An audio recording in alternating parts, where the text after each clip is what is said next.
les ch'tis loulous, j'espère que vous allez bien. Moi, je vais bien, à part le temps qui ne nous gâte pas dans le nord. Il fait gris, il pleut, on a quelques éclaircies, mais très peu. Moi qui voulais vous faire une vidéo sur les semis, vous montrer l'évolution. Ce sera pas en extérieur, mais en intérieur. Donc, c'est parti. Comme vous pouvez voir, tout ce qui est œillet d'Inde est plutôt bien parti. J'en ai replanté quelques-uns. Bon, il y en a toujours qui prennent pas, je sais pas pourquoi, mais bon, c'est pas grave. J'en referai pour avoir une barquette complète. Mais sinon, c'est bien parti, je suis contente. Bon, par contre, au niveau de tout ce qui est aromates, c'est la catastrophe. Donc, soit je recommence, mais en pleine terre, donc je vais attendre qu'il arrête de pleuvoir et qu'il fasse un peu mieux, un peu plus joli. Même le basilic, il est en stand-by, il bouge pas. Ça va faire 2 semaines qu'il est à ce niveau-là. Le céleri, c'est mort. L'aneth, j'en ai un ou deux qui, plutôt correct, mais le reste, je pense que ça a filé, donc je vais peut-être recommencer à voir. Au niveau des salades et des tomates, les salades, elles se portent plutôt bien. Là, il y en a 3. Il va falloir que soit j'en vire ou soit je les sépare, je vais voir au moment du rempotage. Pour le moment, elles se supportent bien. Et les autres, il y a eu des pertes quand même. Au niveau de l'aneth, non, c'est pas de l'aneth, c'est de la roquette. Ça se porte bien aussi. Là aussi, il y en a quelques-uns où ils sont par 2, par 3. Les pieds de tomates, alors là, ça a embaumé la maison. Ça sent trop bon.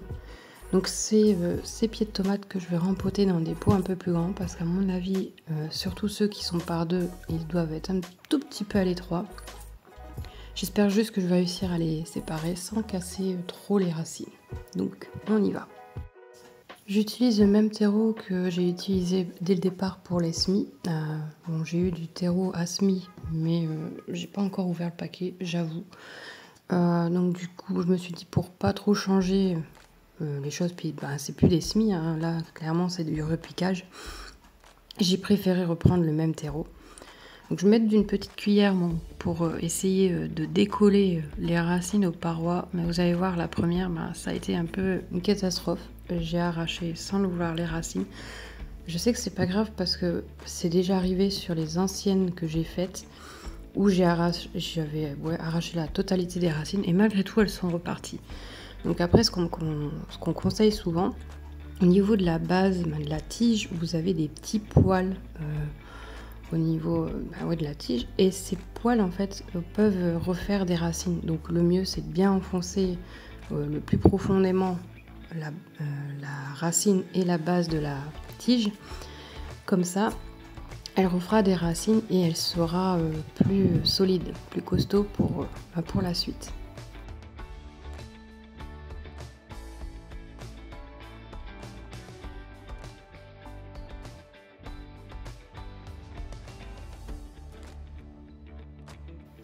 Donc voilà pour une première. Alors on voit qu'elles étaient à l'étroit, elles sont un peu courbées. J'espère qu'elles vont se redresser. Et on y va, on attaque pour les 4 autres.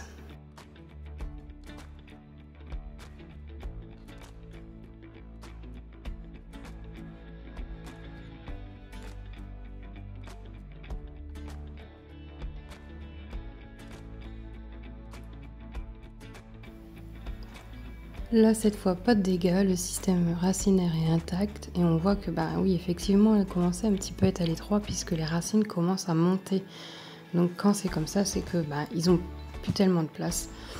Donc, malheureusement, vu qu'elles sont à 2, il va falloir que j'embête un petit peu tout ça pour un petit peu défaire le système racinaire et les séparer.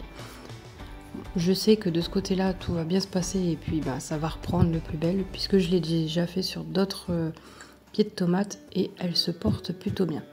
Donc pour ces deux-là, en fait, ça s'est plutôt bien passé.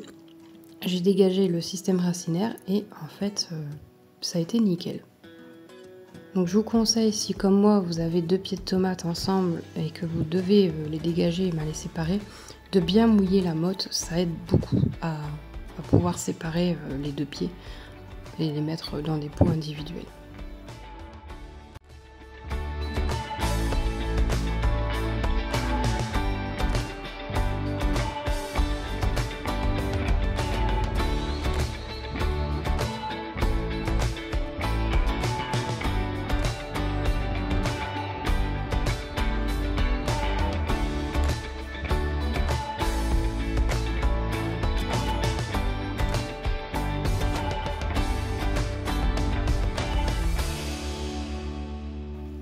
Pour ceux qui m'ont suivi sur Instagram, vous êtes au courant que j'ai agrandi un petit peu ma terrasse. J'ai rajouté une rangée de dalles que j'avais récupérée du camping où mes parents séjournaient depuis plusieurs années. Donc j'ai rajouté une rangée de dalles tout simplement. J'ai pas mis de géotextile, j'ai pas mis de sable parce que je n'ai pas les moyens cette année pour faire ce genre de travaux. Je voulais juste pouvoir placer les dalles et pouvoir avoir déjà l'enfoncement qu'il me faut pour l'année prochaine. Donc deuxième duo de tomates, donc pareil, on voit qu'elles sont un peu à l'étroit, qu'elles manquaient certainement d'un élément, je sais plus lequel, NPK, je sais plus lequel, mais les feuilles deviennent violettes en dessous, c'est parce qu'elles manquent de quelque chose et c'est surtout parce qu'elles sont à l'étroit dans le pot, donc en plus elles étaient à 2, ce qui fait que forcément elles manquaient de quelque chose. Donc là je pense que ça va repartir en ayant un pot un peu plus grand et en étant solitaire. Pour en revenir au jardin, j'ai encore énormément de boulot. J'ai je sais pas combien de chouches à enlever de troènes. On avait enlevé les troènes au fond du jardin et c'est même pas des troènes, c'était des sortes de sapins assez touffus. Si vous avez une idée de comment procéder, je pense que la seule façon de faire c'est de creuser et de scier les racines parce que j'aimerais bien mettre de ce côté-là mon potager pour l'année prochaine. Sauf que je ne veux pas utiliser de produits nocifs dans ce coin-là pour enlever ces racines, ces troncs. Donc si vous avez des idées naturelles et pas trop fatigantes, faut pas rêver, je sais, mais bon, quelquefois que je suis preneuse. Petite astuce que j'ai trouvée sur un compte TikTok et YouTube. Alors, les pieds ne sont pas encore très grands, ne sont pas encore très costauds. Et pour accélérer le fait que la croissance aille un peu plus vite, vous coupez les bouteilles en deux et vous les mettez sous cloche. Comme ça, ça va faire un effet de serre et les pieds de tomates pourront grandir un peu plus. Ensuite, je m'attaque aux graines de tomates qu'on m'a données. C'est des tomates un peu spéciales, les jaunes, oranges, etc. Là, c'est les tomates blanches. Je vous mettrai des photos sur le côté pour vous montrer le genre de tomates que c'est. Donc comme toujours, moi je mets toujours 2 graines par pot. Bon, peut-être qu'il faut pas, peut-être que je fais bien, j'en sais rien. Mais j'ai toujours fait comme ça. Des fois, une seule graine prend et l'autre, elle prend pas, elle pourrit ou je ne sais pas. Et souvent, ce qui est arrivé cette année, les 2 graines prennent. Bon c'est tout, il suffit d'après soit d'enlever ou soit au moment du repiquage de les séparer comme j'ai fait actuellement avec les pieds de tomates cerises. Comme j'ai beaucoup de graines avec des variétés différentes, je vais les étiqueter. Je passe aux tomates Bella. Ce sont des graines qui m'ont été données par ma belle-sœur. D'ailleurs, si tu passes par là, je te fais un petit coucou et je te remercie. J'espère vraiment qu'elles vont me prendre. Je serais très contente d'avoir fait mes tomates cerises, mais aussi les tomates avec différentes variétés, de la graine jusqu'aux fruits. Vraiment, ce sera une première année où j'arrive à faire quelque chose jusqu'au bout.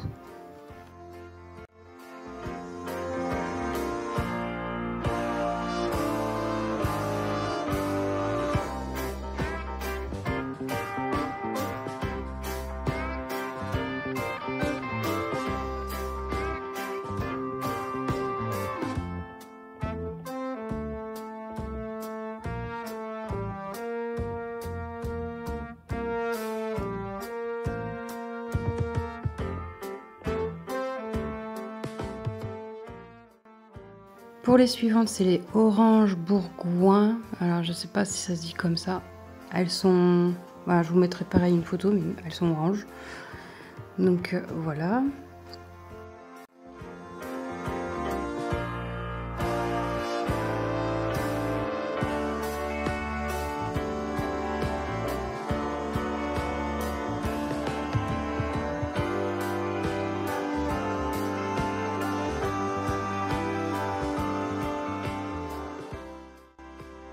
Ensuite, je passe à la tomate de variété absinthe. Je ne savais même pas qu'il y avait une variété qui s'appelait comme ça.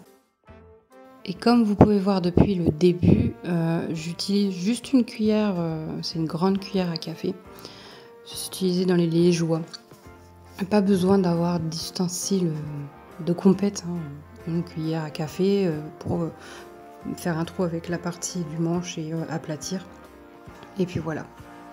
Alors celle-là j'ai hésité à les mettre, c'est Chianti Rose il me semble, si je me trompe, excusez-moi. Parce que je m'étais dit j'ai assez de pieds en fait, je vais avoir 4 pieds de tomates de variétés différentes. Et alors avec celle-là ça fait 5 plus les tomates cerises. Et je sais que je vais pas avoir assez de place dans le jardin. Mais bon, je vais en trouver, c'est pas bien grave.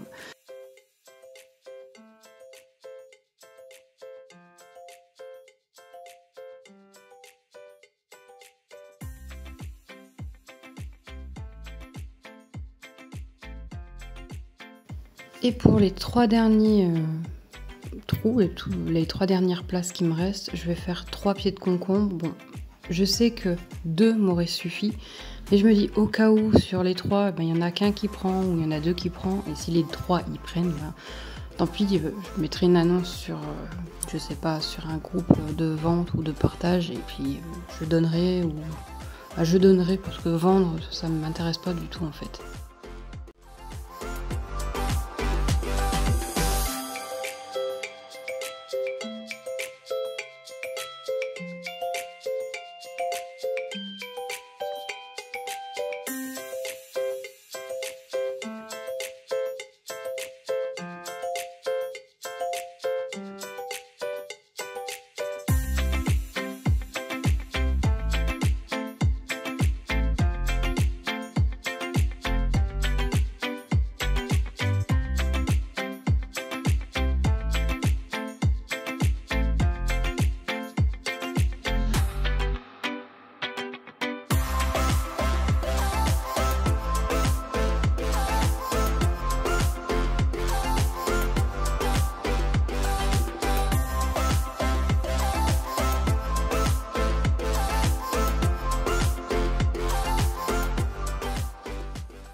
Une fois que ce petit monde est en place, on arrose à peu près correctement. Il faut que ça soit bien mouillé.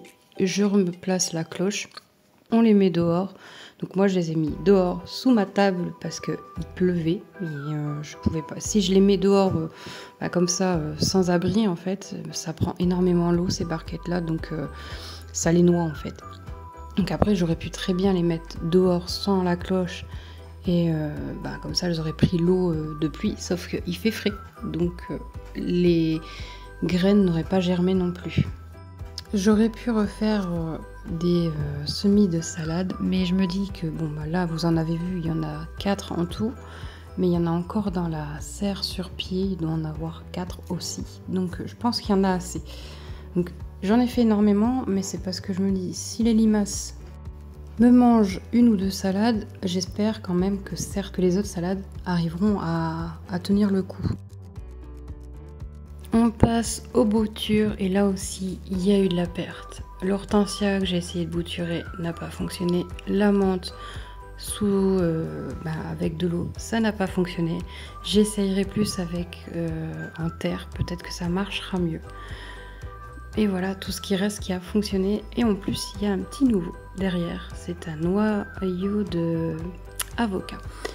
Donc le cactus de Noël, j'ai essayé d'en l'enlever de la terre. Mais en fait, non, j'y arrive pas.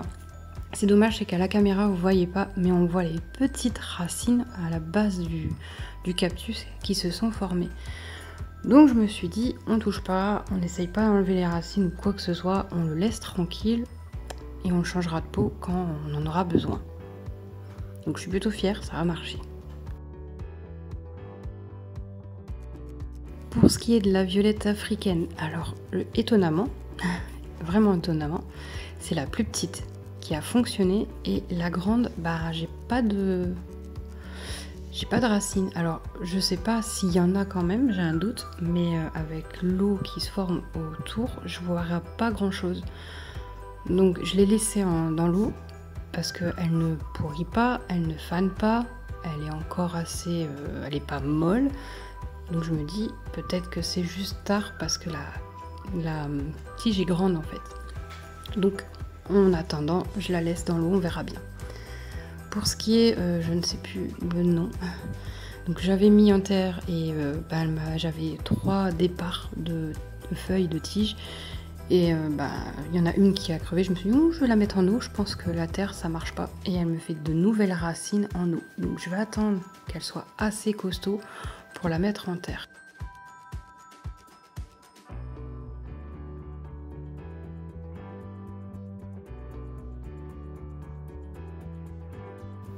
Pour ce qui est du pothos, là c'est assez simple, j'ai jamais eu de soucis de ce côté-là, ça prend toujours plus ou moins. Donc là on voit, il y a 2 racines qui se sont faites, je pense que même que sur le bout il y en a d'autres qui vont arriver. Et cette tige là on ne voit pas, mais il y en a une qui arrive, une toute petite. Donc je pense qu'il faut juste le temps que les racines se font en fonction de la tige, la longueur de la tige, peut-être que c'est plus ou moins long.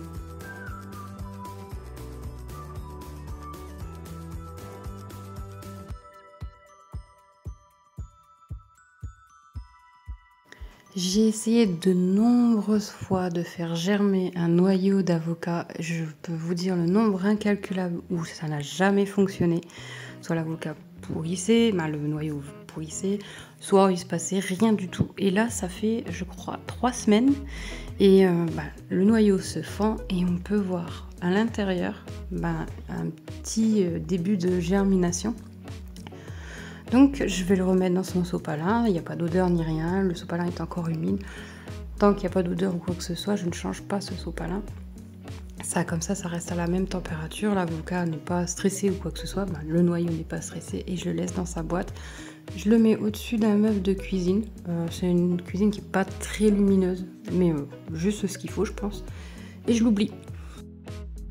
Pour ce qui est des nouvelles de tout ce qui est rempotage, alors souvenez-vous cette plante que j'ai sauvée de Carrefour, elle a super bien pris. Par contre j'ai une invasion de moucherons, donc j'ai pas envie de rempoter mes plantes, je vais y arriver. Donc j'ai installé des petits autocollants jaunes qui a priori a l'air de fonctionner. Si ça ne fonctionne pas, j'ai vu qu'il y avait des trucs à base de larves, je sais plus quoi, enfin bref, il faut que je me renseigne. Pour le moment, je croise les doigts, ça a l'air de marcher.